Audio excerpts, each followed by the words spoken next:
والله አልድርህም አልኩት እዛው والله አልድርህም ራሴ ነኝ ማገባ ካልኩት በግልጽ አንቺ ብዳለኝ ማሻአላ ለማንም አልሰጥህም አልኩት። ምናልባት ያንቺ ትዳርን በአግባቡ አለመረዳት ችግር ይሁን ይሄንንስ ራስሽን ጠይቀሽ ታውቂያለሽ?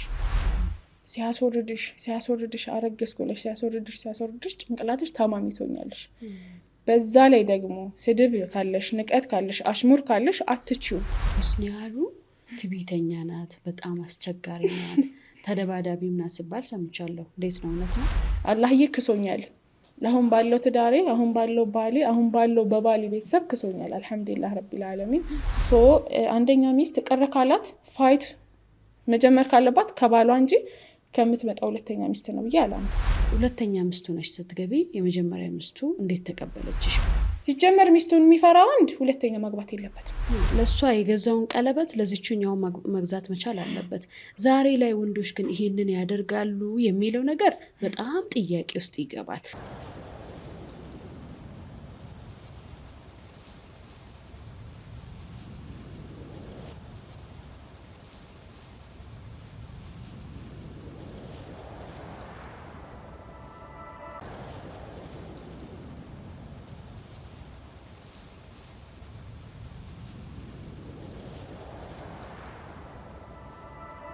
ብስሚላህ አልሐምዱሊላህ ወሰላቱ ሰላም አላ ረሱሊላህ ሰለላሁ ዐለይሂ ወሰለም። የተወደዳችሁና የተከበራችሁ ውድ የኦሮሚያ ኢስላሚክ ቴሌቪዥን ተመልካቾቻችን ሰላምታችን በያላችሁበት ይድረሳችሁ።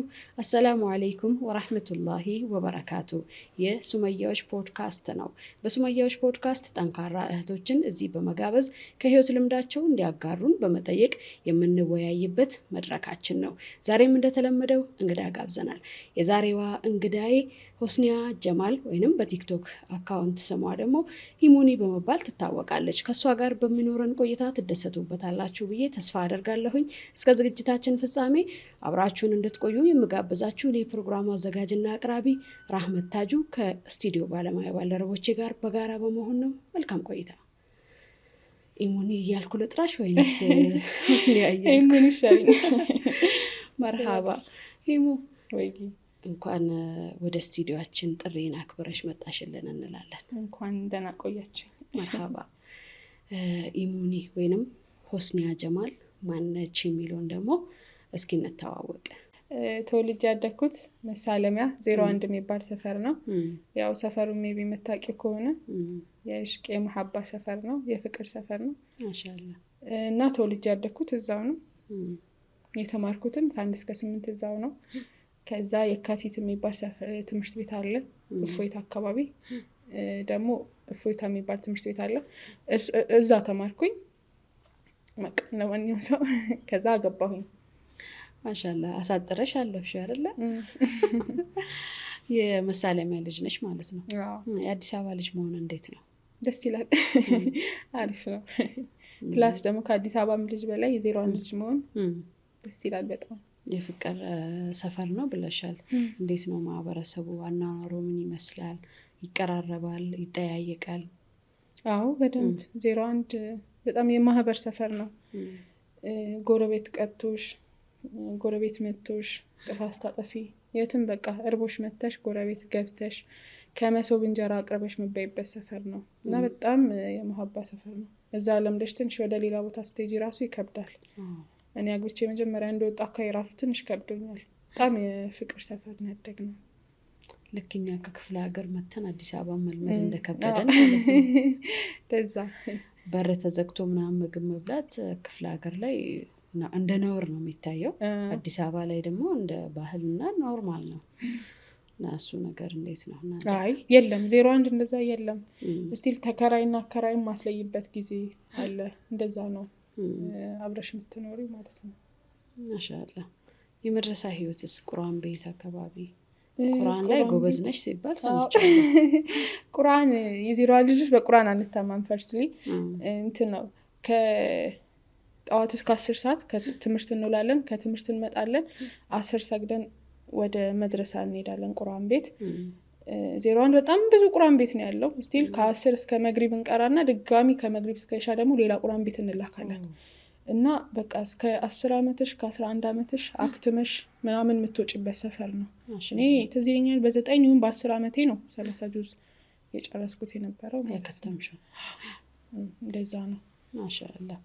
ግን ሁስኒ ያሉ ትዕቢተኛ ናት፣ በጣም አስቸጋሪ ናት፣ ተደባዳቢም ናት ሲባል ሰምቻለሁ። እንዴት ነው? እውነት ነው? ያው ተደባዳቢ ነበር? አዎ በጣም ተደባዳቢ ነበርኩ። አስቸጋሪ ልጅ ነበርኩ። ቤት ላይም ትንሽ ያስቸገርኳቸው ምን ነኝ።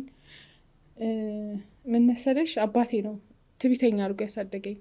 እሱም ትዕቢተኛ ነው እና ሙሉ የእሱን ባህሪ ይዤ ነው የወጣሁት።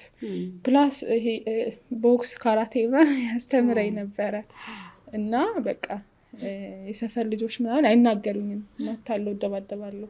ታላቅ ወንድሜ እንኳን ሲናገሩት ካየሁ ሄጄ እማታለሁ።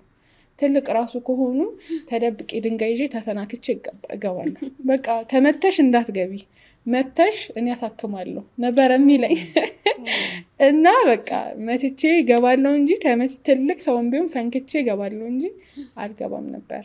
እንደዛ ነው እንትን ያልኩት የነበረው። ከምን የመጣ ነው ግን? ይሄ ተፈጥሯዊ ባህሪ ነው ወይንስ የምታዩ ነገር አለ ቤተሰብ ላይ? እንትን ነው እንዳልኩሽ አባቴ እዚሁ የመሳለሚያ ተወላጅ ነው እና ትዕቢተኛ ነው እሱ ራሱ እና ሙሉ ለሙሉ ባህሪ ከሱ ነው የወጣሁት። መሸነፍ የሚባለውን ነገር አልፈልግም እና ከዛ አንግል እንዳልኩሽ ስፖርትም ይሄ ቦክስ ምናምን ያስተምረኝ ስለነበረ አልችልም፣ ማንም እንዲናገረኝ አልፈልግም ነበር። በዛ ሰዓት እደባደብ ነበር። ስቲል አግብቼ ራሱ ትዕቢቱ አለቀቀኝ። መደባደቡ ባይኖርም ትዕቢት በቃ ስቲል አሁን ድረስ እልህኛና ትዕቢተኛ ሴት ነኝ። ያው መተው ብፈልግም መተው ያልቻልኩት ባህሪ ያህ ባህሪ ነው። ያ ባህሪ ተቀየረ። የሚገርም ነው። ይሄ ሆኔ ምናምን ማለት ነው እኮ በተፈጥሮ ነው የታደልሽው። ሞክሬ ላቆም ያልቻልኩት እልህና ትዕቢት ጥሩ አይደለም። እሺ ወደ ትዳር ዓለም መች ገባሽ? በልጅነትሽ እንዳገባሽ ነው የሰማሁትና በስንት ዓመትሽ ነበር ያገባሽው? እንዴት ነበር ወደ ትዳር የገባሽው? ያንን ብናነሳ ደስ ይለኛል። ወደ ትዳር የገባሁት ኦልሬዲ 17 ዓመቴን ጨርሼ ወደ 18 ዓመት እየገባሁ በጣም ልጅ ነኝ። ያኔ ስለ ትዳር ብዙ አላውቅም፣ ግን 2 ትዳር ነው ይመጣልኝ። ሁለቱም ያው በቤተሰብ በኩል ነው። አንደኛው ወንድሜ በኩል ነው። አንደኛው ደግሞ ያው ማዘርን ሊዘይር ምናምን ሲመጣ ሰለምቴ ነው ምናምን ራሳችን ተግባብተን ከዛ ወደ ፍቅር አለም ቀጠል ነው እና አባቴ ደግሞ አልፈለገውም ይሄኛውን ማለት ነው። ብዙም ደስተኛ አይደለም። የማዘር ዘመድ ነበር። ሶ 2 አማራጭ ላይ ሆንኩኝ። ከዛ ይሄ የከተማ ልጅ ነው በወንድሜ በኩል የመጣው እና እሱ በፎቶ አይቶኝ ምናምን ወደኝ ነው።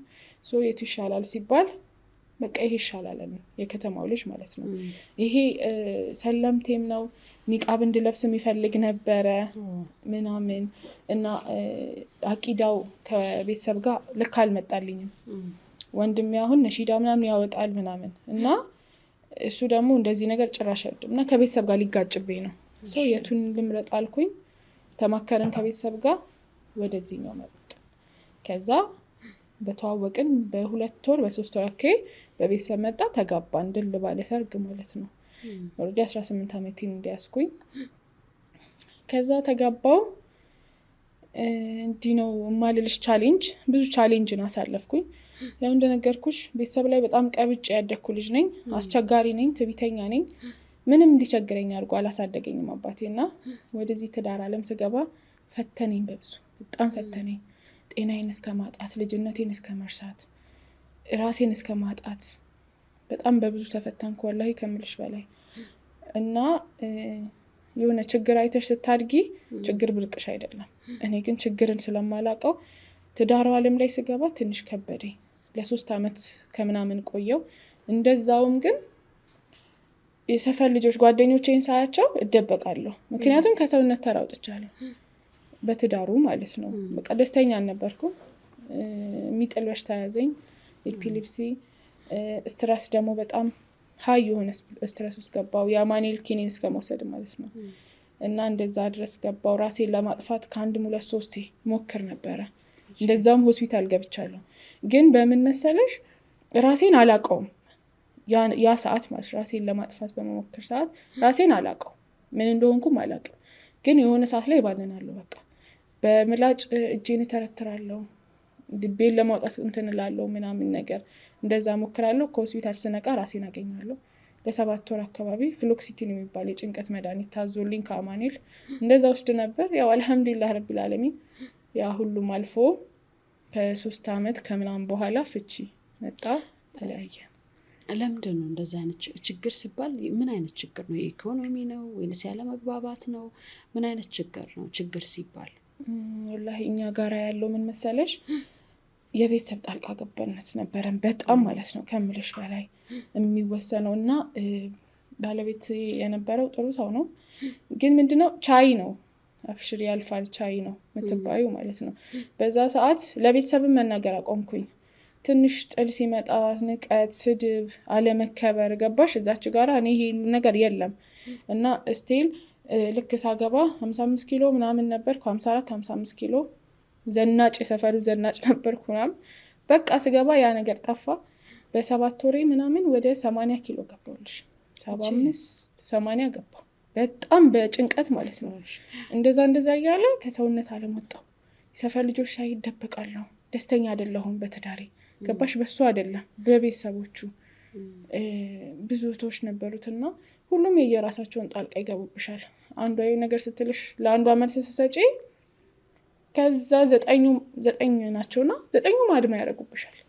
ይዘሳት ትነቂያለሽ። እና አልሐምዱሊላህ ግን በጣም አላህዬ ክሶኛል። አሁን ባለው ትዳሬ፣ አሁን ባለው ባሌ፣ አሁን ባለው በባሌ ቤተሰብ ክሶኛል። አልሐምዱሊላህ ረቢል ዓለሚን። ያው ያለፍኩበት ነገር ስለሆነ ከዚህ በላይ ዲቴል ማውራት አልፈልግም። አልወለድኩም ነበር ያኔ። አገባው በ3 ወር ከምናምን አርግዤ ፎቅ ነበር ቤታችን። ትንሽ አንሸራተተኝና አስወረደኝ። ከዛ ጊዜ በኋላ በተደጋጋሚ አቦርሽን ነበረው እና ከዛ ከአቦርሽኑ ሲመጣ ከአቦርሽኑ በላይ ጭንቅላትሽ ትታመሚያለሽ። ሲያስወርድሽ አረገዝኩ ብለሽ ሲያስወርድሽ ጭንቅላትሽ ታማሚ ትሆኛለሽ። በዛ ላይ ደግሞ ስድብ ካለሽ፣ ንቀት ካለሽ፣ አሽሙር ካለሽ አትችውም። ይሄ ልጅ ፈልጎ ልጅ በተደጋጋሚ መውረድ በራሱ የራሱ አይነት እንትን አለው፣ ህመም አለው። እና ሲያስወርደኝ በጣም ያመኛል፣ በጣም ከምልሽ በላይ። ከህመሙ በላይ ግን ጭንቅላቴ ይታመማል። ያላስ አሁንም አስወረደኝ ትያለሽ። ከዛ በላይ ደግሞ አሽሙር ሲኖረው ይከብድሻል በቃ። እና በዛ ቻሌንጅ ውስጥ አሳልፌ አልሐምዱሊላህ ረቢል ዓለሚን። ከዛ በቃ መጨረሻ ላይ ራሴ ነኝ ሸሪያ ፍርድ ቤት ሄጄ ወረቀቴን አምጥቼ ኒካ በፍጹም ፍቺ አይኖርም ምናምን አለ። ከቤተሰቤ ጋር ወንድሞች ያገዙኝ። ሸሪያ ፍርድ ቤት ራሱ ኒካዬን አወረደልኝ እና ፍቹ በዛው ተጠነቀቀ ማለት ነው። ከዛ ቀንትን አለ። ከባድ ነው። ምናልባት አንቺ ልጅነት ኑሮብሽ ስለ ትዳር የምታውቂው ነገር የለም። በዛን ሰዓት ስለ ትዳር ሳትረጂ ነው የገባሽ ይመስለኛል። 17 ዓመት 18 በዛን ሰዓት። አሁን ላይ እንኳን አሁን ያሉ ልጆች ትንሽ በሳል ናቸው። ያ ጊዜ ግን ትንሽ እንትን ይላል። እና ምናልባት የአንቺ ትዳርን በአግባቡ አለመረዳት ችግር ይሁን? ይሄንንስ ራስሽን ጠይቀሽ ታውቂያለሽ? አዎ ማለት አብዛኛው ጊዜ እንደዛ የሚፈጠረው በመመሰለሽ ላይክ አሁን የኔ ችግር ነው ብዬ ማምነው ያኔ አለመግባባቱ ነግሬሻለሁ ከሱ ጋር አይደለም፣ የቤተሰብ ጣልቃ ገባነት ነው። በዛ ሰዓት መልስ አልሰጥም። ስድብን ቻልኩት ለትዳሬ ስል። ያው ለሱ ስነግረው ቻይ ነው፣ ቻይ ትንሽ ቀን ነው አላህ ስራቸውን ይስጣቸው ምናምን ነው የሚልሽ። እና የዛ ሰዓት ተቋቁሜ አያገባችሁም እንዲህ ነው ብዬ የምትሳደብ ቢሆን ሜቢ የራሴ ጥፋት ነው ላለሁ። ገባሽ? መቻል ያለብኝን አልቻልኩም ላለሁ። ግን መቻል እስካለብኝ ድረስ ከጥግ ሄጃለሁ። ጤናዬን እስከማጣት፣ ልጅነቴን እስከማጣት፣ ሰውነቴ እስኪናገር ድረስ 80 ኪሎ ቀላል አይደለም አይደል? በጭንቀት ምክንያት የአማኑኤል መድኃኒት እስከወስድ ድረስ እስከዛ ድረስ ሄጃለሁ። ገባሽ? እስከዛ ድረስ ባልሄድ ኖሮ ሜቢ የኔ ጥፋት የቱ ጋር ነው ብዬ ነው። ስቲል ተፋትቼ ስወጣ በዙሪያ ያለ ሰው ሁሉ ደስተኛ ነው የሆነው። ትዳር ላይ ያለው አይነግሩኝም። ተፋትቼ ስወጣ ግን በጣም ደስተኛ እንደሆኑ ነው የነገሩኝ። ስቲል ቤተሰቦቼ ሂዳያ ታውቂያታለሽ፣ ታናሽ እህቴ እና ቤት ስመጣ ታናሽ እህቶቼ ኒካ ወረቀቴን ጨርሼ ስመጣ አበባ በትነው ኬክ አዘጋጅተው ወላሂ እንኳን ደስ አለሽ የሚል ኬክ አዘጋጅተው ምናምን የጠበቁኝ በቃ። እና ሴት ልጅ ተፋታ ስትመጣ ሜቢ ከባድ ነው አይደለም? እነሱ ግን መፋታቴ ነው በቃ ያስደስታቸው። ማማን ደውዬ ኒካህ እኮ ወረደ ጨረስኩ ስላት አላህን ፍለች ወይ እንደዛ ቢሆንማ በምን እድሌ አላህን ምን ብዬ እንደማመሰግነው አለች። ምን ያህል ውስጧ እንደተቃጠለ ያው ትረጃዋለሽ። ስቲል ጓደኞቼ ለምንድን ነው ግን ይሄን ያህል የምትታገሹ ይሉኝ ነበር። ለምን አትወጪም? ለምን አትሰድቢያቸውም? ለምን እንዲያትያቸው ምናምን የሚያደነዝዝሽ ነገር አለ። ትዳርሽ ጥሩ እንዳልሆነ እያወቅሽ አብዛኛው ሴት ትዳሯ ጥሩ እንዳልሆነ ታውቃለች፣ ግን ዝም ብላ ነው በቃ የሆነ የምትደነዝዥው ነገር አለ ወላሂ። እና ያ እንትን ላይ ነው አልሐምዱሊላህ እኔ በእኔ ጥፋት በእኔ ልጅነት ነው ብዬ እንትን አልልም። ለዛም አላህ ክሶኛል። መርሃባ። ቤተሰቦቹ እንዴት ነው መጀመሪያ ላይ አንቺን አልፈለጉሽም ነው? ለምንድን ነው እንደዚህ አይነት ቻሌንጅ እንዲፈጠር ያደረጉት? አንቺን አልተቀበሉሽም ከጀመሩ? አይ ተቀብለውኛል። እናትና አባቱ በጣም ጥሩ ሰዎች ናቸው። በጣም 3 አመት ከምናምን አንድ ግቢ ይኖረናል። አንድም ቀን ከእናቱ ጋር ተጣልተን አናውቅም። አንድ ቀን ሁሌ ዱዓ አድርጋልኝ መረቃኝ ምናምን ነው የምወጣው። ከአላህ ጋር ያለኝ ትስስር እንደዚህ አልነበረም። ምርጥ እናትና አባት ነው ያላቸው። ግን እህቶች ያው አንዳንድ ጊዜ ዝም ብለሽ በተፈጥሮ ጣልቃ የምትገቢው ነገር አለ አይደል? የባል ቤተሰብ ብዙ ጊዜ የተለመደ ነው እና ለእኔ እንደዛ ነው የሆኑብኝ። መጀመሪያ አሪፍ ተቀብለውኛል። ከዛ በኋላ ግን በቃ በጊዜ ሂደት ይሄ እንድታስተናግጃቸው አብረሻቸው እንድትሆኝ ስቲል ትምህርት ቤት እንኳን ሲሄድ ተቀባብቼ ምናምን ከሄድኩ አይፈልጉም፣ ይናደዳሉ። እና ያ ነገር ነው ስቲል የቤት ወጪ እንኳን ለምን ሰጣታለህ ምናምን ብሎ እስከ መናገር ራሱ የሚደርሱበት ሰዓት ነበረ። ማየጋደል እንደምትበላው ለማያት ሰጣት ምናምን የሚሉ ሰዓት ነበረ። ገባሽ? ያ ነገር ብቻ የቤተሰብ ጣልቃ ገብነት ነበረ በጣም። አንዳንዴ የቤተሰብ ጣልቃ ገብነት በትዳር ውስጥ ያ ትዳር ጤናማ እንዳይሆን ሰላም እንዳይኖረው ያደርጋል።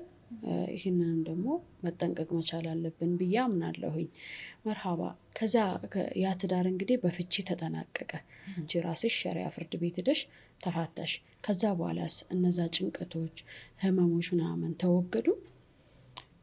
ምን መሰለሽ በቃ ያ ካለፈ በኋላ ከትዳሩ ሳልወጣ ፓስፖርት ምናምን ጀመርኩኝ። በቃ የመጨረሻ ተስፋ ቆርጫለሁ ወደ አረብ ሀገር ለመሄድ። እንትን ነኝ ነርስ ነኝ እና ምን አሰብኩኝ ሳውዲ ላይ ነርሲንግ አፕላይ አድርጌ ወደዛ ሆስፒታል ለመስራት አሰብኩኝ። አማከርኩኝ። ትዳር ላይ ነኝ ግን በቃ ትዳሬ ፌል እንዳረጋ አውቃለሁ፣ እንደማይሆን አውቃለሁ። የቤተሰብ ጣልቃ ገባነት በጣም በቃ ራሴን አሳጥቶኛል እና ከወንድሜ ጋር ተማክሬ ፓስፖርት ጀመርኩ። እሱ አያውቅም። ፓስፖርቴን ጀመርኩኝና መጨረሻ ላይ ፓስፖርቱም እንትን ሳይል ሳይደርስ እኔ እና እሱ ተጣልተን ማማ ጋር ባለሁበት ፕሮሰስ ማስተካከል ጀመርኩኝ።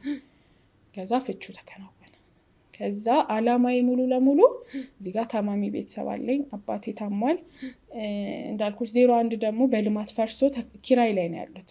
ስለዚህ እገዛችን ያስፈልጋቸዋል የልጆቻቸው ማለት ነው። ለአባቴ መትረፍ አለብኝ፣ ለእናቴ ማሳረፍ አለብኝ ብዬ ሳውዲ ፕሮሰስ በጀመርኩ ሰዓት ከአሁኑ ባለቤቴ ጋር በስራ ምክንያት ተዋወቅን። ራስ ደስታ ሆስፒታል ስራ ጀመርኩኝ። እኔ ራስ ደስታ ሆስፒታል እየሰራሁኝ በማል ሆም ኬርም እሰራለሁ። በጣም ጎበዝ ልጅ ሆንኩኝ። ይሄ የትዳር የፍቺውን ነገር ማሰብ አልፈለኩምም አላሰብኩምም።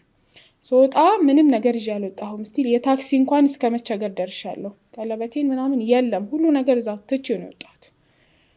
እና ከወጣሁኝ በኋላ በጣም እህቴ ሰፖርት ታደርገኛለች።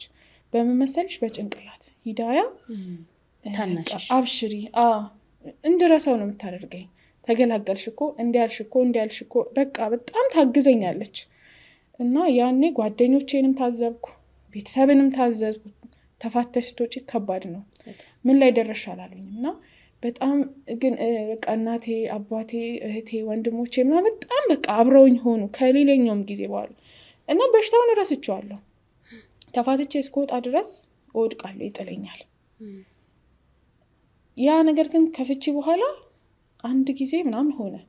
እሱም ይሄ በፍቺው ፕሮሰስ በጣም ተጨናንቄ በነበረበት ሰዓት። ከዛ በኋላ ጠፋ። የሚገርምሽ ነገር ማለት ነው ህመሙ ራስ ታምሜ አላውቅም። ከዛ በቃ የሳውዲውን ፕሮሰስ በጀመርኩ ሰዓት ከዚህኛው ባለቤቴ ጋር ተዋወቅን። እህቱም ታማ ምናምን ሆስፒታል መታ ነበር። እኔም ሆስፒታል ነው የምሰራው ነግሬሻለሁ። ብቻ በዛ ተዋወቅንና ማግባት እንደሚፈልግ ነገረኝ። ከዛ መርሃባ ምናምን አልኩት። ከዛ ስራ ቦታ መጣ በስልክ ምናምን ረዥም ጊዜ 15 ቀን ምናምን ማውራት ጀመርን። ጥሩ ፐርሰናሊቲ አለው ምናምን። እኔ እንደነገርኩሽ ይሄ ካላህ ጋር ያለኝ ትስስር እንደዚህ አልነበረም። አጭር ቀሚስ የምለብስ ሆት ፓንት ምናምን የምለብስ አይነት ሴት ነኝ። ከዛ እሱን ስራ ቦታ መጥቶ ሊያገኘኝ የመጀመሪያ ቀን መኪና ውስጥ እንዳየሁት ወደድኩት። ብታይ ጭራሽ የወንድ የባል የምናምን ሀሳብ የለኝም እኮ እኔ ወደ ውጭ ሄጄ ስራዬን ለመስራት ነው። እና የታለ ምድሪን ሴት አሳየኝ ምናምን መኪና ላይ ማለት ነው። እሱም አውቆ ነው እኔን የፈለገው ምናምን ልክ እንዳየኝ ነው እንትን ያለው። ወላሂ አልድርህም አልኩት። እዛ ወላሂ አልድርህም ራሴ ነኝ ማገባ ካልኩት በግልጽ አንቺ ብዳለኝ ለማንም አልሰጥህም አልኩት። እኔ አንቺን አላገባም እልህ እንዳታስገባኝ አልኩት። ከዛ ተሳሳቅን በቃ። ከዛ በኋላ የሚስትነት ወሬ ማውራት ጀመረ፣ ባልና ሚስትነት። ከዛ አይ እኔ ወደ ውጭ መሄድ አለብኝ፣ ስለዚህ እቅዴን ማፍረስ አልፈልግም። ምጠብቀኝ ከሆነ ከዛ በኋላ አይ እንደዛ ከሚሆን ኒካህ እንሰርና ሂጂ፣ እኔም በየመሃሉ እመጣለሁ። ያው ውጪ ምናምን ይመላለሳል፣ በየመሃሉ እኔ እመጣለሁ አለኝ። ተስማማን። ከዛ የቤተሰብ ትውውቅ ብለን እህቱን ላስተዋውቀው 2 እህቶቼን ይዤ እሱም እህቱና የእህቱ ባል ይዞ መጥቶ ቁጭ ባልንበት በፍጹም መሄድ የለባትም አለችው እህቴ። በፍጹም መሄድ የለባትም መጋባት ነው ያለባቸው አለችው። ኧረ በፍጹም ምናምን በቃ በዛ ስናወራ አዎ መጋባት ነው ያለብን፣ ከዛ በኋላ እናወራለን አለ። ከዛ በቃ ኢንሻአላህ ተባባልን። በተዋወቅን ኦልሞስት ወር አካባቢ ተጋባን፣ ኒካህ አሰርን። እና ያው ሁለተኛ ሚስት ነኝ። ለቤተሰብ አልነገርኩም፣ እንደማይፈቅዱልኝ አውቃለሁ። ጭራሽ በእኛ አካባቢ እንደዚህ ነገር አልተለመደም፣ ሁለተኛ ሚስት ምናምን።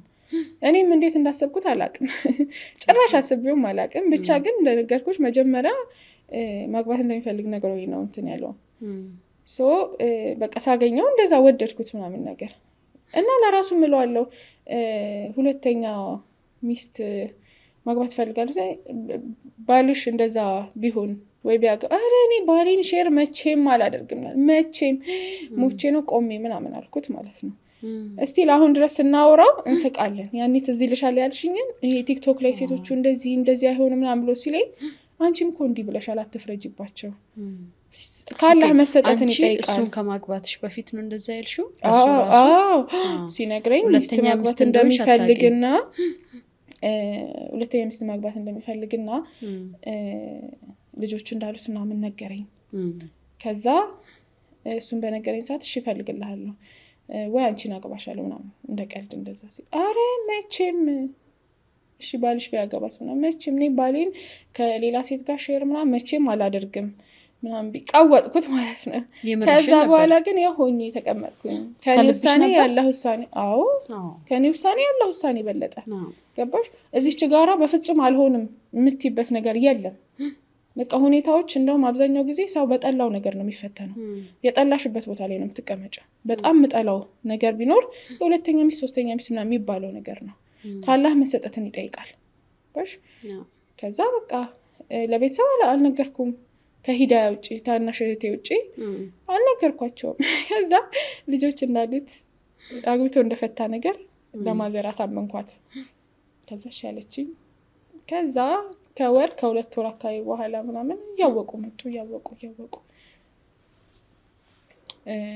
እንደደበኳቸው ማለት ነው። ወንድሜ ጭራሽ ሚስት አግብቶ እንደማያውቅ ምናምን ነው የሚያውቀው፣ ልጅ እንዳለው ምናምን አያውቅም። ከዛ በኋላ ግን ሂዱ ሁሉንም ነገር ታውቃለች። በቃ በፍቺ መሀል ምናምን ነው የመጣሁት ነገር። እኔም ተፋቶ ነበረ እሱም። ብቻ እዛ ዝርዝር ውስጥ መግባት አልፈልግም። ብቻ እንደዛ ነበረ። በቃ አያውቁም ነበር። ከ4 ወር ምናምን በኋላ ነው ያወቁት። ወላሂ ማሳመን ከባድ ነው። ለይሰብ ለምን ትልቅ ወንድሜ ለምን ሁለተኛ ሚስት ለምን መረጥሽ? ተሻለ እድል ነበረሽ፣ ለምን ቸኮልሽ? እኔ አንደኛ ነገር በቃ ፍቅር ነው ወደድኩት። ሁለተኛ ነገር ደግሞ የራሴ ማውራት የማልፈልገው ምክንያቶች አሉኝ። ገባሽ? ያን ነገር አልፎ ኢንሻአላህ ማውራበት ቀን ይመጣል። ግን ምክንያቶች ይኖሩሻል። በቃ አገባሁት ሆነ በቃ አገባሁት አልኩት። ኒቃብ እንድለብስ አልፈለጉም ቤተሰብ ሙሉ ማለት ነው። ከሂዳያ ውጪ የደገፈኝ የለም ማንም። ባባ ከፈለገች ትልበስ የራሷ ህይወት ነው አለ። ማማ ታዩ በቃ አፍ አልልሽም በዱንያም ባሄራም አፍ አልልሽም አለች። ግን ያው ለበስኩኝ። ከዛ በኋላ አሁን ግን አዎ እሱ ነው የኒካ ቀን ለብሰሽ እንድትወጪ ይፈልጋሉ አለኝ። ነገርኩሽ እኔ ቀውስ ነኝ። ጸጉሬንም ሂጃቤንም በስርዓት መለብስ ሴት አልነበርኩም። እሱን ሳገኘው ራሱ እንዲህ ልበሽ እያለ እንዲህ እያለኝ እንትን የሚለኝ እብድ ነኝ ካወራሬ ከምኔ ምናምን። ከሱ ባህሪ ጋር ደግሞ እሱ ረጋ ያለ ነው፣ እኔ ተቃራኒ። ከዛ ወደ ዲኑ እያመጣኝ ወላሂ ሰላት በስርዓት አልሰግድም ነበር። እያመጣኝ ኒቃቡንም ለበስኩ። አሁን እናቴ እንዴት እንደምትደሰት ወላሂ ማሻአላ። ሁሉም ልጆቼ አግብተው ኒቃብ ይለብሱ ትላለች። በጣም ደስተኛ ናት አሁን። መጀመሪያ ግን አፍ አልልሽም ብላኝ ነበር እና በቃ በዛ ፕሮሰስ አለፈ። ተጋባን ልሻለሁ። አንድ ቪዲዮሽን አይቼ ነበር እኔ ሁለተኛ ሚስት መቼም ሆናለሁ ብዬ አስቤ አላቅም ነበር የሚል እና ከዛ በኋላ እንዴት አሳመነሽ? እኔ እንጃ ይሄ አልከበደኝም። ማለት አላህ ነው የመረጠልኝ የኔ ህይወት። እንደነገርኩሽ እዛ ህይወት ላይ ብዙ ነገር አሳልፌ ነው የወጣሁት። ከዛ ግን ስመጣ ዱዓ አደርጋለሁ፣ ሌሊት እነሳለሁ። ምንም በእምነቴ ደካማ በሆን ይሄ ሰላቴ ላይ እንደዚህ በስርዓት እንትን ባልል ሌሊት ላይ እነሳለሁ። በቃ ሀሳብ አለ አይደለ አያስተኛሽም። ከፍቺ በኋላ ሴት ልጅ ትንሽ ይከብዳታል። እነሳና ዱዓ አደርጋለሁ። ነርስም ስለሆንኩ አዳር እንትን እላለሁ። ስራ ነው አልተኛም ብዙ ጊዜ ቀን ነው የምንተኛው እና በዛ ሰዓት ዱዓ አደርጋለሁ በጣም። ስራዬም ደግሞ በጣም ብዙ ሰው ይመርቀኛል። በዛ ሰዓት ዱዓ ሳደርግ ለአላህ ህይወትን አሳልፌ ሰጥቻለሁ። በቃ ካሳይን ብየዋለሁ። ስለዚህ በካሳይ ነገር ልናገረው አልችልም። ለምን እንደዚህ አይደለም። ጭራሽ ይሄ ሁለተኛ ሚስት ሆናለሁ ብዬ በሀያቴ አስቤው አልሜው አላውቅም ምንም ማለት ነው። ግን ሆኜ የተገኘው የአላህ ውሳኔ ሆኖ ማለት ነው። እና እኔ ጭራሽ አስቤውም አይደለም። በቃ ነገራቶች በራሳቸው ነው። በጣም በአጭር ጊዜ ነው፣ በወር ከምናምን ነው ሁሉ ነገር ያለቀው። በቃ በዛ መንገድ ነው እንትን ያለው። በዲንም እኮ አንዳንዴ ምን አለ መሰለሽ አንድን ነገር ትወዱታላችሁ፣ ያ ነገር ለእናንተ መጥፎ ይሆናል። አንድን ነገር ደግሞ ትጠሉታላችሁ፣ ያ ነገር ለእናንተ ጥሩ ይሆናል ይላል አላህ ሱብሃነሁ ወተዓላ። እና ከዛም አንፃር አንቺ የምትጠዩ ነገር ምናልባት በህይወትሽ ውስጥ አላህ ሱብሃነሁ ወተዓላ ፈልጎልሽ እስካመጣ ድረስ ኸይር የሚሆንበት አጋጣሚ አለ። ያንን ነው ከህይወት ታሪክሽ እኔ የምረዳውና መርሃባ ሁለተኛ ሚስቱ ነሽ ስትገቢ የመጀመሪያ ሚስቱ እንዴት ተቀበለችሽ? ምክንያቱም አንዳንዴ እኔ እሰማለሁ የባለቤቴ ሚስት እኔ ጋር መታ እሷ ጋር ዛሬ ፕሮግራም አለን የራት ግብዣ ምናምን ትገባበዛላችሁ። ዛሬ ላይ ደግሞ ሰዎች እንደ ጠላት ይተያያሉ እና የባል ሚስትን እንደዛ የሚቀርብ ሰው አለ ብዬ አላስብም እኔ። እና የሆነ ቀረቤታ እንዳላችሁ ነው የምረዳው። እና ያ ነገር እንዴት ነው? ለቪዲዮ ነው ወይንስ እውነተኛ ሪል የሆነ ህይወታችሁ ነው? እንዴትስ ተቀበለችሽ መጀመሪያ ላይ? ብዙ ሰው የሚጠይቀኝ ጥያቄ ነው ወላሂ። እኔ እንደነገርኩሽ ዝርዝሩት መግባት አልፈልግም። ብቻ በፍቺ መሀል ነው የመጣሁት። ያን ያህል ማተር አላደረገም። ግን ኒካይ ሳምንት ሲቀራው ተዋወቂያት አለኝ። መርሃባሽ ያልኩት ስልኳን ስጠኝ ያልኩት ስልኳን ላከልኝ። ከዛ እኔ እንደመጣ አታውቅም። ከእህቱ ጋር እህቱ ደወለችላት። ልመጣ ነው ልጆቹንም ላይ ነው ልመጣ ነው ነገር አለቻት። ከዛ እኔ በቃ ምናምን አለቻትና ከዛ ሄደን እኛ ቀጥታ ስጦታ ምናምን ነገር ገዛዛንና የምትፈልገውን ነገር ነግራኝ እህቱ ስጦታ ገዝቼላት ገባሁ። ከዛ ስገባ አልጠበቀችም። ያው ታቀኛለች ሊያገባ እንደሆነ ምናምን ሁሉ ነገር ታቀኛለች። በፎቶ ምናምን አይታኛለች። ሶት ስመጣ ሰላም አለይኩም ደነገጠች። ነገር አልጠበቀች። እንዴ ወአለይኩም ሰላም አለች። ሳመቺ ምናምን ገባን። ክትፎ ሰርታ አብልታኝ ከዛ በቃ ተዋወቅን። ልጆች አልነበሩም። ለአጋጣሚ መድረሳ ሄደው ነበረ። ትንጧ ብቻ ነበረች። በቃ እዛ ተዋወቅን። ማኪያቷችንን ቡናችንን ጠጥተን ምናምን የኒካ ቀን እንዳትቀር አማና ምናምን አልኳት። ኢንሻአላህ ግን የባሏ ሰርግ ላይ ልትገኝ አዎ ኢንሻአላህ አለችኝ። በቃ እሺ መጣ። ከዛ በቃ ጨረስን ማለት ነው ከዛ ጋር። ከዛ የኒካ ቀን ስመጣ እቤት ናት፣ ልጆችም መተዋል፣ እሷም መታለች። ፋብላ ሜካፓን ሰርታ ምናምን ደስ አለኝ። ከዛ ልጆችም አሉ ሳሎን ቤት ብቻ ገባን። ትንሽ በድቤ መንዙማ ነሺዳ ምናምን ነገር ግጥም እያወጣን ተጫወትን ምናምን። ከዛም በቃ ቅርብ ለቅርብ ነን፣ ቤት ያን ያህልም አንራራቅም። በቃ ሲመሽ እንሄዳለች፣ እሷ ሄደች። የባሌ ቤተሰቦች ቀሩ፣ እነሱም አምሽተው ዱዓ ተደራርገን ምናምን መልሰው እነሱም ሄዱ።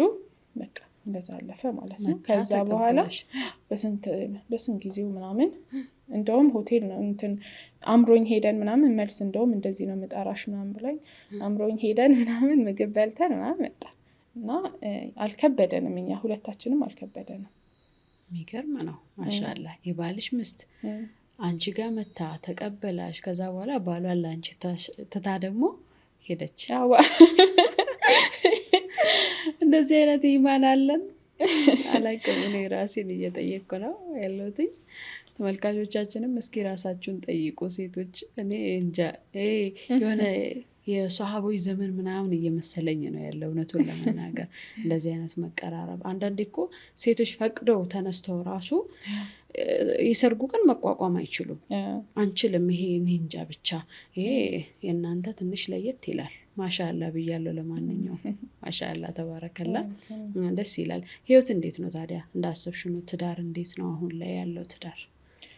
ህይወት አልሐምዱሊላህ ረቢል ዓለሚን እንዳልኩሽ ነው። እኔ የመረጥኩትን ትቶ አላህ ራሱ በመረጣልኝ ስለሆነ ጭምልቅ አድርጎ እያኖረኝ ነው አላህዬ፣ አንደላቆ ማለት ነው። ወላሂ አልሐምዱሊላህ ረቢል ዓለሚን።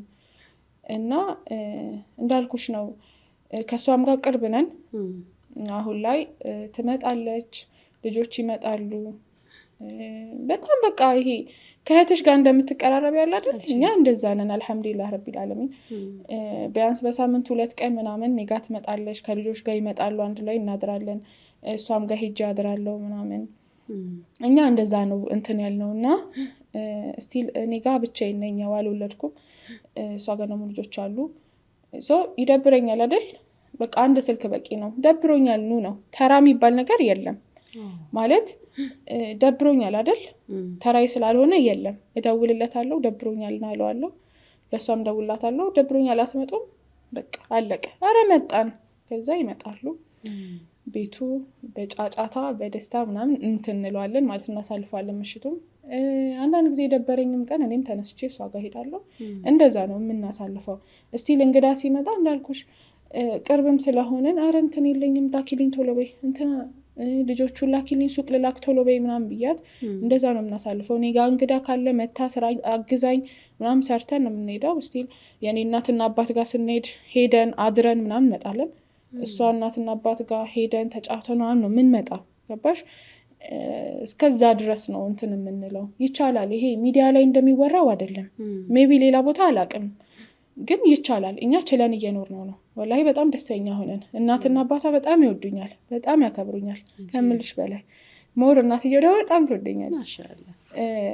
እኔም ጋር ስትመጪ ደግሞ እናቴም አባቴም በጣም ነው የሚወዷት፣ ወንድሞቼም እህቶቼም ሁሉም ማለት ነው። ቤተሰብ በቃ እንደራሱ ነው የተቀበላት። ሰርግ ሲኖር ከኔ ጋር ማሽ ለብሳ ነው እንትን የምትለው። አሁን ባለፈው ወንድሜ አግብቶ ከኔ ጋር ማሽ ከእህቶች ጋር ማሽ ነው የለበሰችው። ምክንያቱም የቤተሰቡ አካል ናት። በቃ ነባሽ እንደዛ ነው። እና እንጂ ይሄ ሚዲያ ላይ እንደሚወራው ተደራቢ ሆነሽ ወይ ደግሞ የልጆች አባት ለመበጥበጥ ምናምን አይደለም የምትመጪው። ፈርስትሊ ስህተቱ ምን መሰለሽ? አንድ ወንድ ሲያገባ ሴቷ ናት የምትጠመደው፣ ሁለተኛ ሚስት። ዋይ ፈልጎ የሄደው እሱ ነው፣ ህፃን ልጅ አይደለም። ገባሽ? ትልቅ ሰውዬ አግብቶ ስንት ዓመት የኖረ ልጆችን የወለደ ሰውዬ ኃላፊነቱን ሁለተኛ ሚስት ልትወስድ አትችልም፣ በምንም ተአምር ማለት ነው። ጥፋት ካለ ጥፋተኛ ሊደረግ የሚችለው ባልየው ነው። ምክንያቱም ሁለተኛ ለምን አገባህብኝ፣ ሙሉ ኃላፊነት የሷን የሚወስደው እሱ እንጂ ሁለተኛ ሚስት አይደለችም። ፈልጎ የሚመጣው እሱ ነው። ወላሂ ኢንቦክሴን ባሳየሽ ሁለተኛ ሚስት ዳሪኝ፣ ሁለተኛ ሚስት በጣም ብዙ ነው፣ በጣም ማለት ነው። እና ጥፋተኛ የምትደረገው ሁለተኛ ሚስት ናት። እንደዛ አይደለም። ሁለተኛ ሚስት ንብረት ፈልጋ የልጆች አባት እንትን ለማለት ምናምን የምትመጣ ነው የሚደረገው። እንደዛ አይደለም። ፈልጎ የሚመጣው አብዛኛው ጊዜ ወንዱ ነው። ገባሽ? ጥፋትም ካለ አንደኛ ተፈቅዶለታል። ብዙ ጊዜ አሁን እንትን ላይ ስታይ ሚዲያ ላይ መስፈርት አለው ይሉሻል። ፈንኪሁ ማጣበ ለኩም ተብሏል። ገባሽ? መስፈርቱ ምንድነው? 2 ነው። አንደኛ አዲል ሁን ነው፣ ሁለተኛው ማስተዳደር ቻለ። በቃ ከዚህ ውጪ ምንም አይነት መስፈርት የለውም። አዲል ከሆነ ማስተዳደር ከቻለ እስከ 4 ማግባት አላህ ፈቅዶለታል። 2 መስፈርት ያሟላ። አዲል ይሁን፣ ፍትሃዊ ከሆነ። ፍትሃዊ ካልሆንክ እኮ እንዳታገባ ይለዋል ቁርአኑ ማለት ነው። በሁለታቸው መሀል ፍትሃዊነትን አጎድላለሁ ብለህ ካሰብክ እንዳትገባበት ይባላል። ግን ፍትሃዊ ከሆነ ለራሴ ትማርከኛለች ቆንጆ ናት ብሎ ያሰበውን መርጦ የማግባት መብት ተሰጥቶታል። አንደኛ ሚስት ቅር ካላት ፋይት መጀመር ካለባት ከባሏ እንጂ ከምትመጣ ሁለተኛ ሚስት ነው ብዬ አላምንም። ሁለተኛ ነገር ደግሞ ከሆነ በኋላ እንደኔ በቃ አገባ አይደለ አልቀራረብም ወይ ደግሞ ጣላለው ምናምን ስትይ ልጆችሽ ላይ ነው ቂም የምታተርፊው። 2 ሚስት አለው፣ ከሁለቱም ልጆች ይኖራሉ። ልጆቹ ነገ ጠላት ሆነው እንዲያድጉ ነው የምታደርጊያቸው። እኔ ለምሳሌ እናቴን ያልወደደ ሰው እናቴ ያልወደደችው ሰው ልቀርበው አልችልም።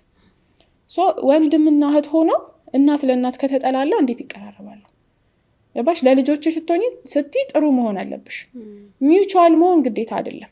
አንድ ላይ ጓደኛ መሆን፣ አብሮ መኖር፣ መዋደድ ምናምን ግዴታ አይደለም። የመጀመሪያ ሚስት ወይ ሁለተኛው ሚስት የሚረብሻት ከሆነ ቅናት ካለባት ወይ በቃ ኮንፈርት የማይሰጣት ነገር ካለ ተራርቀሽ ጥሩ ሆነሽ መኖር ትችላለሽ። አልፎ አልፎም እየተዘያየርሽ መዘያየሩ እንኳን ይቅር ካልሽ ልጆችሽን ከልጆቹ ጋር እንዲዋደዱ አድርገሽ እንደዛ አድርገሽ መኖር ትችላለሽ።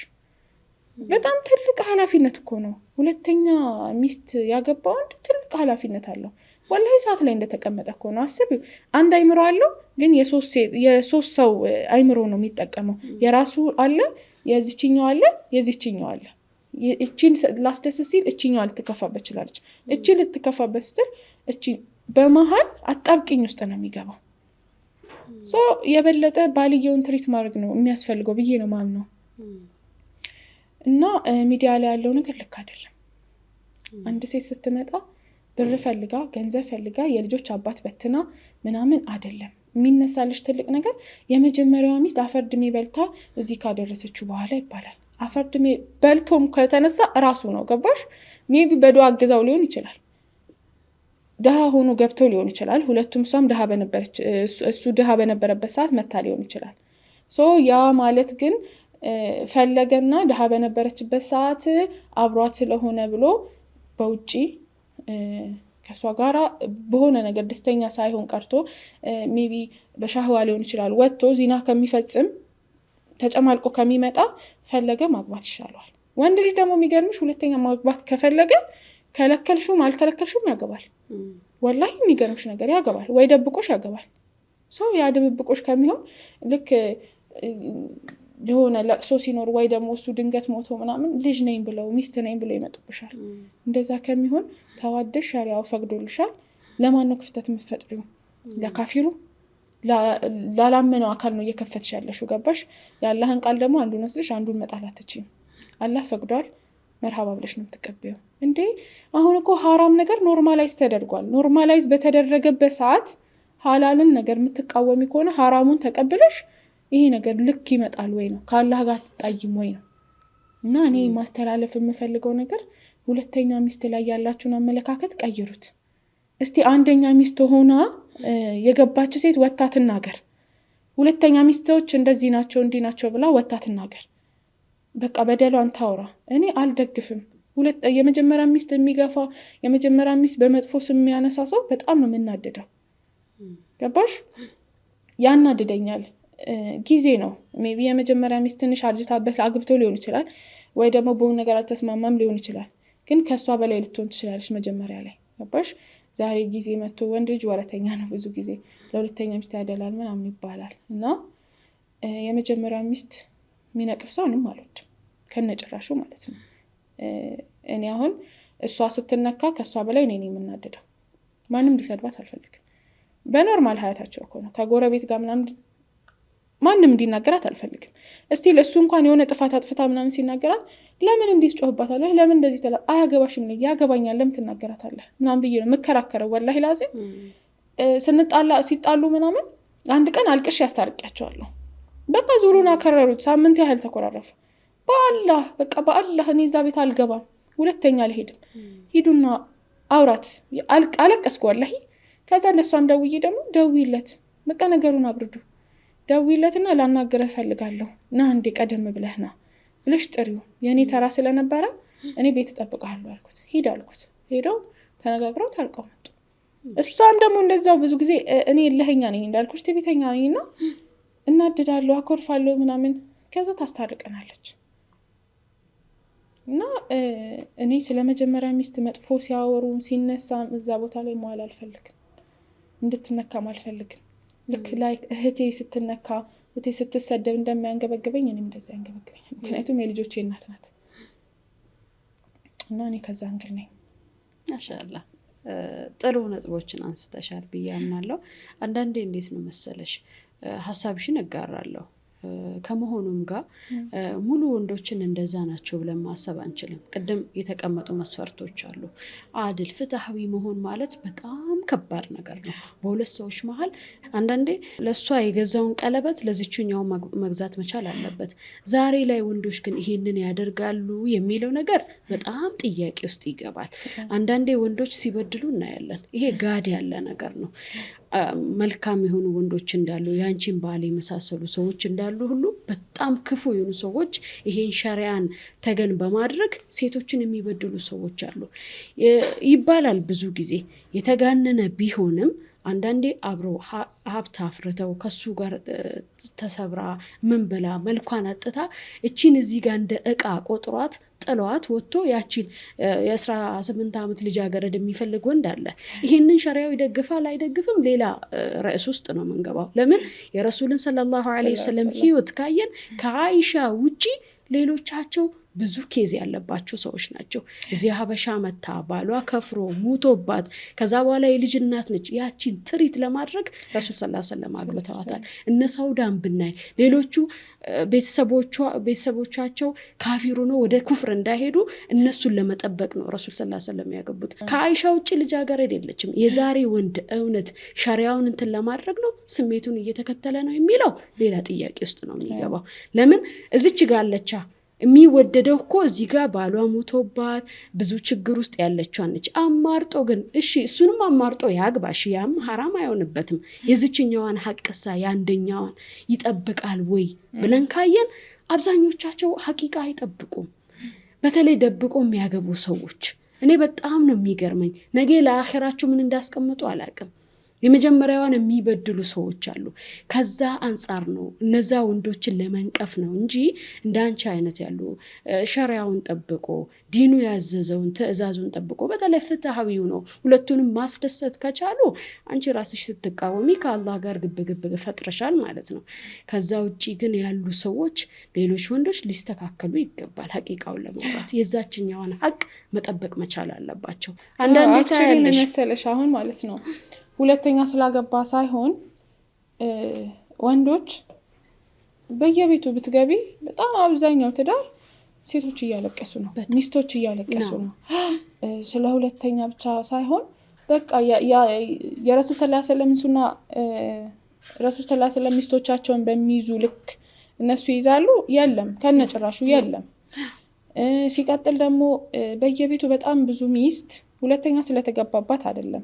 ነገርኩሽ እኔ አሁን አንደኛ ሚስት ሆኜ አይቼዋለሁ። አንደኛ ሚስት ሆኜ ተበድዬ ተገፍቼ ክብርን ሳላቆጥቻለሁ።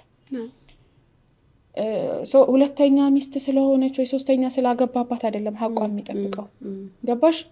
ወንድ ልጅ በተሰጠው ልክ ነው። አሁን ለምሳሌ 4 ቢሰጠው 4ቱንም ማስተዳደር የሚችል ወንድ አለ። አቅል አለው፣ እውቀት አለው። አላህን ፈሪ መሆን ግዴታሽ ነው። ሁለተኛ ሚስት ሲያገባ ደግሞ የመጀመሪያውን የሚገፋ የመጀመሪያውን ዝቅ የሚያደርግ በየቦታው በጣም ብዙ እንዳለ። ያ ደግሞ ምንድነው? ጀነቱን የረሳ ነው፣ አኸራውን የረሳ ነው፣ አላህን የረሳ ነው። ገባሽ? ልክ እቺኛዋን ስትበድይ እንደዚሁ አላህ መልስ ይሰጥሻል። በተቃራኒው ደግሞ ብዙ ጊዜ ሁለተኛ ሚስት ለምሳሌ ምን አለ መሰለሽ፣ እኔ አሁን ብዙ ማውራቸው ልጆች አሉና ምን ያጋጥመኛል መሰለሽ፣ ሁለተኛ ሚስት እንዳገባ ደብቆ ያገባና ልክ የመጀመሪያው አስታቅ ሁለተኛው ይፈታታል የመጀመሪያውን ፍራቻ። ይሄም ትልቅ በደል ነው። ገባሽ? ከአላህ ጋር ነው የምትጋጨው። ሲጀመር ሚስቱን የሚፈራ ወንድ ሁለተኛ ማግባት የለበትም። መሪ እሱ እንጂ ሚስት አይደለች። የሚስቱን ሀቅ የማይጠብቅ ወንድ ሁለተኛ ማግባት የለበትም። ሲጀመር ሁለተኛ ሆና የምትመጣ ሴት የመጀመሪያ ሚስቱን ካላከበረ የመጀመሪያ ሚስቱን ሚንቅ ከሆነ ለምን ትገባለች? ነገ በራሷ እንደማይደርስ በምን አለ? በምንም እኮ እንትን የለሽም አይደል? አዎ የመጀመሪያ ሚስቱን እንዴት ትሪት ያደርጋል? እንዴት ይይዛል? ለምንስ ነው የሚያገባው? ምክንያቱስ ምንድን ነው? ያን ነገር ማወቅ አለብሽ። ገባሽ? አላህ ሱብሃነሁ ወተዓላ ሲሰጣቸው ምንም አይነት ምክንያት አልሰጣቸው። በቃ አዲል ከሆናችሁና ማስተዳደር ከቻላችሁ ነው እንጂ በዚህ ምክንያት አላላቸው። በቃ ፈቅዶላቸዋል። ሰው እዛ ውስጥ መግባት አንችልም። እንዳልኩሽ ደግሞ ልክ የመጀመሪያውን ሚስት ሲበድል አላህ መልስ ይሰጣል። ሁለተኛውንም ሲበድል እንደዛ። ትዳር ላይ ብዙ ጊዜ የሚታሰበው የመጀመሪያው ብቻ እንደምትበደል ነው። በየቦታው ግን ሁለተኛ ሚስት ስለሆነች የምትበደል ብዙ አለች። እንትን ነው በቃ የመጀመሪያ መጥፎ የምትሆንበት ጊዜ አለ፣ ሁለተኛው መጥፎ የምትሆንበት ጊዜ አለ። ሁለተኛው መጥፎ ሆና እቺኛዋን በቃ ሁለተኛው ባለ ጊዜ ነኝ ብላ የመጀመሪያዋን የምትበድል እንዲረሳ የምታደርግ ምናምን አለ። እንደዛውም በተቃራኒ ግን የመጀመሪያ ሚስት መሆና ደግሞ በጣም ብዙ መጥፎ ሴቶችም አሉ። በሁለቱም ሳይድ ነው። ገባሽ? የመጀመሪያ መሆን ሁለተኛ መሆን የቁጥር ብቻ ለውጥ ነው። እኔ ባየሁት ማለት ነው። የመጀመሪያ ሚስት ሆና ሁለተኛዋን ስለማትወዳት ሆን ብላ በቃ በሷ ተራቀን በልጆች እያስደወለች የምትበጠብጥም በጣም ብዙ ሴቶች አሉ። ወላሂ ነው የምልሽ።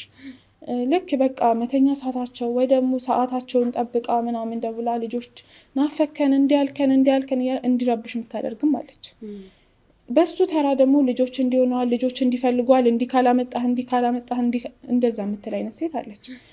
ስለ ሁለተኛ ሚስት ብቻ መጥፎነት ለእሷ እንዲህ የምታደርግላት አለህ፣ ለእኔ እንዲህ አታደርግም፣ ለእሷ እንደዚህ ምናምን ጭንቅላቱን የሆነ ነገር ውስጥ የምታስገባም ሴት አለች። እና ከሁለቱም የቁጥር ለውጥ ነው እኔ ማምነው ማለት ነው። ሁለተኛ ሚስት ሆና አዛ የሆነች ሴት አለች፣ መጀመሪያ ሚስት ሆና አዛ የሆነች ሴት አለች። እኔ በማውቀው ማለት ነው። እኔ የምንኖርበት አካባቢ አሁን ብዙ 2 ሚስት 3 ሚስት 4 ሚስት አግብቶ ይኖራል ስልጤ ሰፈር አካባቢ። እና የመጀመሪያ መሆና መጥፋለች፣ ሁለተኛ መሆና መጥፋለች። እንደዚሁም ደግሞ የመጀመሪያ ጥሩነት የሁለተኛውን ጥሩነት የሚገዛበት ሰዓት አለ። ልክ እንደኔ ማለት ነው። የእሷ ጥሩነት ነው እኔም ጥሩ ያደረገኝ። ባሽ የእሷ አቀባበል ነው እኔም ጥሩ እንደሆነ ያደረገኝ። እንደዛም አይነት አለ። ያው እንትኑን ዳኛነቱን ለአላህ እንተወውና ማስተላለፍ የምንፈልገው ምንድነው? ወንዶች የሚስቶቻቸውን ሀቅ ጠብቁ። የመጀመሪያውን አንልም፣ የሁለተኛውን አንልም፣ የምንም አንልም። ሀቅ አለባችሁ፣ በጣም ትልቅ ሀቅ። አስቢው፣ ስንት ነገር ሆነሽ ኖረሽ ኃላፊነት የተሰጠሽን ምናምን በጣም ብዙ ነገር የሆንሽለትን ባልሽ አላህ ፊት ስትከሺው፣ አላህ ፊት ለእሳት ስትልኪው ስበሻል። ከባድ ነው አይደለ? እዚህ ሆኖ በቀላሉ ማስተካከል የሚችሉትን እኛም በገፉን እኛም ባስለቀሱን ግን ሄደን ለአላህ ተናግረን ወደ እሳት ስንልካቸው፣ ምክንያቱም ሀቅ አለ።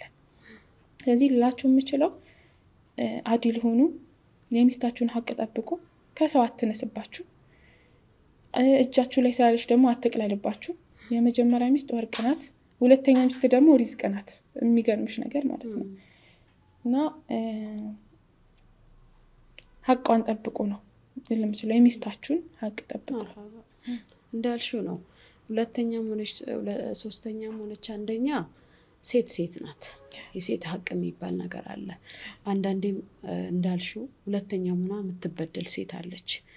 መጀመሪያ ደብቆ ያገባና ወይንም አስማማታለሁ ምናምን ብሎ ያገባና ያቺ ኃይለኛ ስትሆን ልጆች ከሚበተኑ ምናምን ብሎ አስረግዞ ሁሉ የሚፈታ ወንድ አለ፣ አላህን የማይፈራ። ከዛ እዚች ጋር ህይወቷን አንዴ አመሰቃቅላዋለች፣ ወልዳለች ምናምን ነገር ብዙ የሚፈጠሩ ነገሮች አሉ።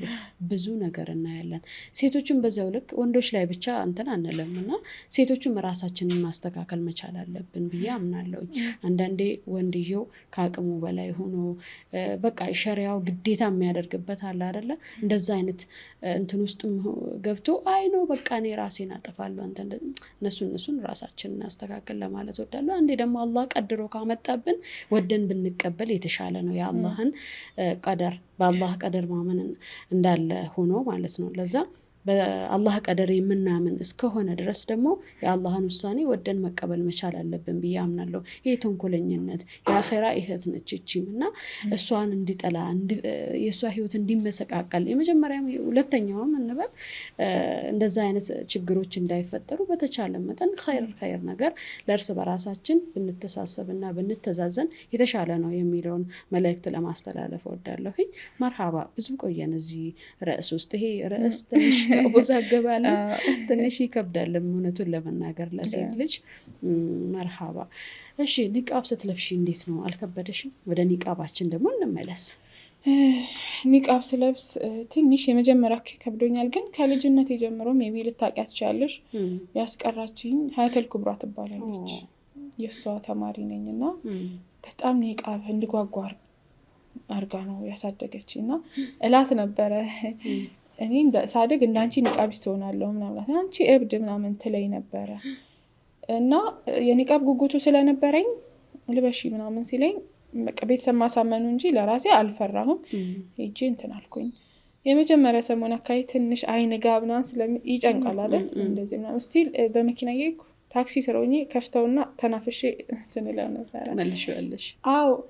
እና የሚያቀሽ ሰው ስታገኝ አንቺነትሽን ለማስረዳት ይከብዳል። በተለይ እኔ ኒቃብ ትለብሳለች ጭራሽ የሚያስበው የለም። ለነገርኩሽ ቀውስ ነኝ፣ እብድ ነኝ፣ አለባበሴ ልክ አይደለም።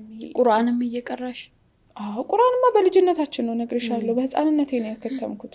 01 ላይ የዚህ ችግር የለብሽም ቶሎ ትጨርሻለሽ። ግን አለባበስ በቃ ይሄ አባያ በሱሪ አጭር ቀሚስ ሼፒ ነገር ምናምን ትለብሻለሽ። ቁርአን ቤት ላይ አፏን አቋረጥኩሽ፣ አያስተምሩም ነው? ይሄ አደብ የሚባል ተርቢያ የሚባል ነገር አልነበረም? ስለ አለባበስ ነው አንቺ አፈንግጠሽ ወጥተሽ ነው እዛ ስትሄጂ ልብስ አለው እኮ አባያ ወይ ጅልባብ ነው ለብሰሽ የምትሄጂው ቁርአን ቤት። ስለዚህ ቁርአን ነው የምንማረው። ቁርአን ብቻ ነው ቀርተን የምንወጣው። ትምህርት አልነበረም በእኔ ጊዜ። ቁርአን ቀርተን ነው የምንወጣው። ያው ቤተሰብም እኮ ይዞኝ ያደኩት በጣም ግን እንደዛውም ቢሆን ይሄ የሚያስጠላ አለባበስ አይደለም የምለብሰው። አሁን ሱሪ ለብሽ ወጥቼ አላውቅም ከነጭራሹ። ግን ይሄ በአባያም ቢሆን ብትለብሺ ስለብሺ ደግሞ ሼፒ ልብሶች አሉ አይደለ? ሼፒ የሚያደርጉ እነሱ ልብሶች ምናምን ትለብሻለሽ። ላይክ አሁን ላይ እንደተለመደው አይነት አለባበስ ማለት ነው። እና እንደነገርኩሽ ዘናጭ ምናምን የሚባል አይነት ልጅ ነበርኩ ነው። እና ልክ ነርሲንግ ላይ ስትሆኚ ደግሞ ሱሪ ነው የሚለበሰው። ትንሽ እንደዛ ስለነበር ትንሽ መጀመሪያ ከብደኛል ብዬ ፈራው። ግን ያው አስተሳሰሪ ምናምን እነሱ እንጂ ያን ያህል ማተር አላደረገም። ከዛ በኋላ ቢያንስ ከ3 ወር ምናምን በኋላ ካልሲ ሳለብስ ከለበስ ከወጣሁኝ ራቁቴን የወጣው ያህል ስሜት ጭንቅ ይለኛል፣ ከብድ ይለኛል። እዛ ደረጃ ነው የደረስኩት። የትኛው ነው ኮንፊደንስ ያለው? ኒቃብ ነው እንጂ ጥያቄ የለው። ኒቃብ እኔ አሁን በኒቃብ ቆንጆ እንደመሆኑና በኖርማል ቆንጆ አልሆንም። አክቹሊ ኒቃብ መሰተሪያ ነው፣ መሸፈኛ ነው። ግን ካሳመረን ምን እናደርጋለን? በጣም ቆንጆ ያደርጋል ኒቃብ። ወላ ሰንስክሪን አያስፈልግ፣ ሞይስቸራይዝ አያስፈልግ። በቃ በራሱ በቃ መልክሽን ራሱ ያመጣዋል። እና መታደል ነው መልክሽን የተፈቀደልሽን ነገር ለባልሽ ብቻ ማሳየት በራሱ ወላሂ ትልቅ ኒዕማ ነው። በጣም ደስ የሚል ነገር ነው። አልሐምዱሊላህ ማሻአላህ። ኒቃብ እንደውም ያ የሚከብድ ይመስለኛል ከኒቃቡ ይልቅ። ምክንያቱም ገና ይሄ ምን የታየ ምን እንደዚህ ሆነ ምናምን ጭንቀት ነው እሱ ራሱ አይደለ? እንዴት ልራመድ አይኔ ላይ ምን አለ ምናምን የሌለሽን ሀያ ነው የሚሰጥሽ። ባይዘው ማንም ወንድ መቶ ሊጨብጥሽ እንትን አይልም። ኖርማል ሲሆን ግን ያው መቶ ሰላም ይልሻል። ማንም አይመጣም። ፕላስ ደግሞ ሰው ጋር የሚሰጥሽ ክብር፣ ሰው ጋር የሚሰጠኝን ክብር አይና አላህ ጋር ምን ያህል ይሆናል ክብሬ ታያለሽ። እንደዚህ ሴቱ ተገላልጦ ፋሽኑን እንትን ብሎ ፋሽኑን እየተከተለ ያለህን ቃል በረሳበት ሰዓት አንቺ ከዛ ላይ ወጥተሽ ደግሞ ያለህን ቃል ተከትለሽ ስትለብሺ በጣም ጥሩ ነገር ነው፣ ትልቅ ነገር ነው። እኔ እንደነገርኩሽ ነው አላህ ስለመረጠልኝ ነው እንጂ ኒቃብ በእኔ ባህሪ ጭራሽ ኒቃብ ትለብሳለች ብሎ የሚያስብ ሰው አልነበር። ያው አልሐምዱሊላህ ረቢል ዓለሚን። ማሻአላህ አላህ ያቆየልሽ። መርሃባ። ወደ ቲክቶክ ዓለም እንዴት መጣሽ? ዛሬ ላይ ቲክቶክ ላይ ብዙ ስራዎችን እየሰራሽ ነው ያለሽው። በተለይ እርዳታዎችን ምናምን እንትን ያለሽ፣ ሰዎችን ትረጃለሽ፣ ሰዎችን እንዲረዱ በር እየከፈትሽ ነው እና ያለሽው። ወደ ቲክቶክ ዓለም እንዴት መጣሽ የሚለውን እናንሳ። ወደ ቲክቶክ ዓለም ከኒቃብን በፊት ተሰራ ነበረ። ያው ነርስ በነበርኩ ሰዓት ሆም ኬርም ስሰራ ላይቭ ገባ ነበር ረጅም ሰዓት እና በዛ ሰራ ነበር። ግን ያኔ በዘፈን በምናምን የቀላቀልኩ ሰራ ነበረ። ከዛ ኒቃብ የመጀመሪያ ኒቃቤን ባለቤቴ ደስ አይለውም፣ ሚዲያ ላይ የምትወጣ ሴት አይፈልግም። ግን የመጀመሪያ ቪዲዮዬን በኒቃብ ቤት ውስጥ ሆኜ ዝም ብዬ ሲኒ ምናምን እያስተካከልኩ ፖስት አደረኩት። በጣም ወጣ ማለት በዛ ሰዓት እኔ ጌታዬ 200-300 እይታ በነበረኝ ሰዓት ያኔ ወደ 10,000 ምናምን እይታ መጣው የመጀመሪያ ቪዲዮዬ። ከዛ ከ1,000 በላይ ላይክ፣ በጣም ደስ አለኝ። ከዛ ኮሜንቱ እንዳለ እናምንም አንቺ ነሽ የምር ኒቃብ ለብሰሽ ነው የምር አንቺ አታደርጊው ምናምን። አንዳንዱማ በቃ ለቪዲዮ ብቻ ያረኩ መስሎ ኒቃብ መቀለጃ አይደለም ስርዓት ምናምን። ምክንያቱም ከዛ በፊት መፖስተውን ያውቃሉ። ከዛ እንደዛ ከዛ ሁለተኛ ደግሞ በሀዲስ ሰራ። እሱ ስሰራ ጭራሽ 10,000 ላይ ካለፈ እንደዛ በቃ ምን ልስራ ጓጓው። ትጓጓለሽ በጣም ወይኔ ፈመስኩ፣ በቃ ፈመስኩ፣ ለባሌ ፈመስኩ። ቪዲዮ አትልቀቂ አልፈልግም ምናምን። አሁንማ ፈምሻለሁ አልሰማህም ምናምን። ከዛ በቃ እንደዛ ምናምን አልኩት። ከዛ ቪዲዮ አንዳንድ ስለቅ እሱን ለትንሽ ሰዓት ብሎክ አድርገዋለሁ። ቪዲዮ ይቆጣኛል፣ ቪዲዮ ለምን ትወስጃለሽ ይለኛል። ስለዚህ እሱ ቪዲዮዎች እንዳያየው ለትንሽ ሰዓት ብሎክ አድርገዋለሁ። ቪዲዮ ቫይራሎች ምናምን እንትን ካለ በኋላ አልቸገረኝም ብታይ። በቃ በትንሽ ቢያንስ በ6 ወር ምናምን 150,000 ፎሎ ገባልኝ። ከ5,000 ምናምን ማለት ነው። መጀመሪያ ሰራለሁ ግን 5,000 ምናምን ፎሎ ነበረኝ። በቃ አልፈጀብኝም፣ ሰዓት በአንድ ይወጣል። ከዛ በቃ እንደዛው ሲመጣ በሊቢያ ጉዳይ ገባንበት። አንድ የሰፈሬ ልጅ ሊቢያ ላይ ተያዘ፣ 01 ልጅ እና እሱን እናግዘው ተብሎ እኔ ቤት ላይፍ ገባን። ከዛ በ2 ቀን 700,000 ብር ነው ምናምን ሰበሰብን በመጀመሪያ ስራችን። ሰው እንደዛ እየተባለ እየቀጠል ነው በየጊዜው በየ3 ቀኑ ምናምን እያለን ወደ 10 ሰው ከሊቢያ ወጣው ከጓደኞቼ ጋር መተባበር። እኔ ቤት እየተገባ እንደዛ ከ10 ሰው በላይ ሆነ። ከዛ እንደዛ እየተባለ ታማሚ ሰው መያዝ ጀመርን። ታማሚም ሲባል አልሐምዱሊላህ ሰው ይሰጣል። በቃ አንቺ ብቻ ቅረቢለት። በጣም ብዙ የአላህ ደጋግ ባሪያዎች አሉ፣ ሰደቃ የሚሰድቁ የተሰጣቸው የሚያካፍሉ ይሰጡናል። ከዛ በቃ እንደዛ እያለ ወደ እርዳታው ደግሞ ሙሉ ለሙሉ ገባው ማለት ነው። በቃ የተቸገረ ሰው ሳይ ወይ ደግሞ በውስጥ ካወሩኝ እንትን እላለሁ፣ ጓደኞቼን አወራና ላይቭ እንገባለን። እንደዛ አሁን ላይ እርዳታ ላይ ትሰሪያለሽ፣ ማስታወቂያዎችን እየሰራሽ ነው ያለሽው። ማስታወቂያዎቹ እንዴት እየሄዱልሽ ነው? አሪፍ ነው። ትንሽ እኔ ከስራዬ ጋር ይጋጭብኛል።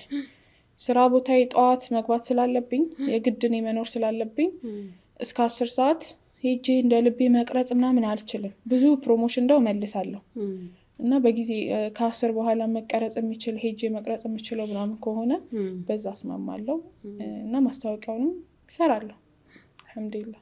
አሁን ነርሲንጉን ትተሻል፣ ሙሉ ወደ ንግድ ነው የገባሽው? አሁን ኒቃብ ስለብስ በቃ ሙሉ ለሙሉ ታቆሚዋለሽ። ያው በኒቃብ ጭራሽ ነርሲንግ አይመችም። ዶክተር እንደው ይሰራሉ፣ ዶክትሬት ይመቻል። ነርስ ስትሰሪ ግን ጭራሽ አይመጣውም። ደግሞ ሱሪ ለብሰሽ ኒቃብ አይሄድም። ሁለተኛ ባለቤቴም ደስተኛ አይደለም። ሀጅነቢ ነው የምታገላብጩ እንደምትነካኪው ምናምን እና ቀደ ፍላጎት አልነበረው። ወደ ራሱ ጋር ሬስቶራንት አለው፣ ሬስቶራንቱ ገባው። ሬስቶራንቱን በቃ ራሴ እንትን ማለት ጀመርኩኝ ማለት ነው። ማኔጅ ታደርጋለሽ? አዎ ሬስቶራንቱ ላይ ማኔጅ እያደረኩ እየሰራሁ ነው። ማሻአላህ በጣም ደስ የሚል ቆይታ ነው። መርሃባ። ብዙ የህይወት ታሪክሽን ቃኘን። ወጣ ወረዶች ነበሩ፣ ፈተናዎች ነበሩ። እነዛ ፈተናዎች ደግሞ በደስታና በጥሩ ህይወት ተካካሱ። ማሻአላህ በጣም ደስ የሚል ነው። እስከ አሁን የነበረን ቆይታ እኔ በእኔ በኩል የነበሩትን ጥያቄዎችን ጨርሽ ያለው። ምናልባት አንቺ ቀረ የምትይው ነገር ካለ፣ የምታስተላልፊው መልእክት ካለ እድሉ ልስጥሽና በዚሁ እንሰነባበት። መርሃባ። ያው ብዙውን አውርተናል። ያን ያህል ብዙም እንትን አልልም፣ ግን ልል የምችለው ባነሳነው ቶፒክ ስለ ሚስት ሲወራ ወንዶች አደራ፣ አማና፣ ሚስቶቻችሁን ጠብቁ፣ ሚስቶቻችሁን ተንከባከቡ ምላችሁ ነገር የአንደኛዋን ጉድለት የአንደኛው ከአንድ በላይ ሚስት ያገባችሁ የአንደኛው ለሁለተኛ መታችሁ አትንገሩ፣ የሁለተኛዋን ለሶስተኛ ብቻ ለሚስት አታውሩ። ያ ነገር ጥሩ አይደለም። በሚስቶች መሀል ቅሬታን ይፈጥራል። የሆነ ነገር ለዚች ገዝተህ ለዛች ባልገዛህ ቁጥር ደግሞ ያ ነገር አላህ ፊት ያስጠይቃል። ስለዚህ አዲል ሁን። አዲል ካልሆንክ ደግሞ አታግባ ከነጭራሹ። ለሴቷም ደግሞ ማስተላለፍ የምችለው አሁን አንዳንዴ ሚዲያ ላይ እናያለን ሁለተኛ ሚስት ሆና ገብታ መጀመሪያዋን አንዳንድ ጊዜ ጣል የምታረግ ስሟን የምታነሳ ምናምን በቃ ሚውቹዋል መሆን ግዴታ አይደለም። ከዛ በተረፈ ግን ስለሷ ደግሞ መጥፎነት የማውራት ደግሞ መብት አልተሰጠንም። ማንም ለማንም እንትን አይልም እና ያ ደግሞ የማን ጉድለት ነው? የባልየው ጉድለት ነው። እኔ ወጥቼ ስለሚስቱ መጥፎነት አውርቼ ስገባ አይለቀኝም። እሷ ስለኔ መጥፎነት ሲወራ እንኳን ሰምታ አዳምጣ ከመጣች ዝም እንዳለሽ ካወቀ አይለቃትም። ስለዚህ ሚስቶችን መምራት የምትችለው አንተ ነህ። መሪ ተደርገሃል። ሚስቶችህን ያዝ። በቻለ አቅም አንዷን የአንዷን እንድታወራ አትፍቀድ። ገደብ አበጅላቸው። ከዛ በተረፈ ደግሞ ለሁለተኛ ሚስቶች ማስተላለፍ የምፈልገው በየቦታው ስማቸው በቃ በጣም እንትን ብሎ እነዚህ ድራቢዎች ናቸው እነዚህ እንዲህ ናቸው ተብለው አንገታቸውን ሰብረው የሚኖሩ አሉ። አንገትሽን እንዳትደፊ። አላህ ሐላል አድርጎልሽ ነው የገባሽው። ሚስት ነሽ። ከዛችኛው እኩል መብት አለሽ። ስለዚህ የሰውን አፍታዩና የራስሽን ኑሪ፣ ሪላክስ አድርጊ። እሱ በሌለ ጊዜ ራስሽን ተንከባከቢ ማለት ፈልጋለሁ። ከዛ በተረፈ ጥሩ ሁኚ። ጥሩነት ለራስ ነው፣ መልሶ ይከፍልሻል። በቃ እዚህ እንትን እንላለን። እዝነት ይኖረን። ወንዶች ወንድነታቸውን ኃላፊነታቸውን ይወጡ። ወንድ የሆኑ ነው እንደዚህ ሚስቱን የሚያሰድብ ወንድ በነገራችን ላይ ለራሱም ወንድነቱን አላስከበረም። ለቤተሰቡ እኮ የሚያማው እንዳለ ታውቂያለሽ አይደል? ወላሂ ሚስቶቹን መጥቶ ለቤተሰቡ የሚያማ አለ። አንዳንድ ደግሞ ጠንካራው እንዳለ አይደለም እህቶቹ እናትና አባቱ የሚስቱን ስም እንድታነሳ የማያደርግ ጀግናው እንዳለ ጥፋት አጠፋሽ አይደለም በእናትና አባቱ እንኳን አይናገርሽም። በእህቶቹ ፊት አይናገርሽም። አሳልፎ አይሰጥሽም ጥፋት እንዳጠፋሽ። ከዛ ግን ቤት መጥቶ ለምንድነው እንደዚህ ያደረግሽው? እንደዚህ ያደረግሽው ልክ ነሽ ይለኛል። እኔ አሁን ግን በእነሱ ፊት ቢሞት አይናገረኝም። ወላሂ ቢሞት አይናገረኝም። እና አሳልፋችሁ አትስጡን። አደራዎቻችን ናት። ከምንም በላይ የረሱል አደራ ነን። ስለዚህ ጠብቁን፣ ተንከባከቡን። ጥሩ ነገር ሲያደርጉ ደግሞ ለእነሱም ጥሩ ነው የሚሆነው። ታውቂያለሽ ሴት ልጅ ጥሩ ትዳር ከኖረች ባልየው ታድሏል። በቃ እንክብካቤ ነው። ስለዚህ ያንን ነገር ማስተላለፍ ፈልጋለሁ። መርሐባ። እጅግ አድርጌ አመሰግናለሁ። ጥሬን አክብረሽ እዚህ ድረስ መጥተሽ እነዚህን የመሳሰሉ ከህይወት ልምድሽም ስላጋራሽን እጅግ አድርጌ አመሰግናለሁ። እኔም አመሰግናለሁ አክብረሽ ስለጠራሽ። መርሐባ። የተወደዳችሁና የተከበራችሁ ውድ የኦሮሚያ ኢስላሚክ ቴሌቪዥን ተመልካቾቻችን እንዲሁም ሱመያዎች ፖድካስትን እየተከታተላችሁ ላላችሁ እህት ወንድሞች እንግዲህ የዛሬው ቆይታችን የተከታተላችሁትን ይመስል ነበረ። ቀጣይ ሳምንት በሌላ እንግዳ እስከምንገናኝ ድረስ ባላችሁበት የአላህ ሰላም ከእናንተ ጋር ይሁን። ወሰላሙ አለይኩም ወራህመቱላሂ ወበረካቱ።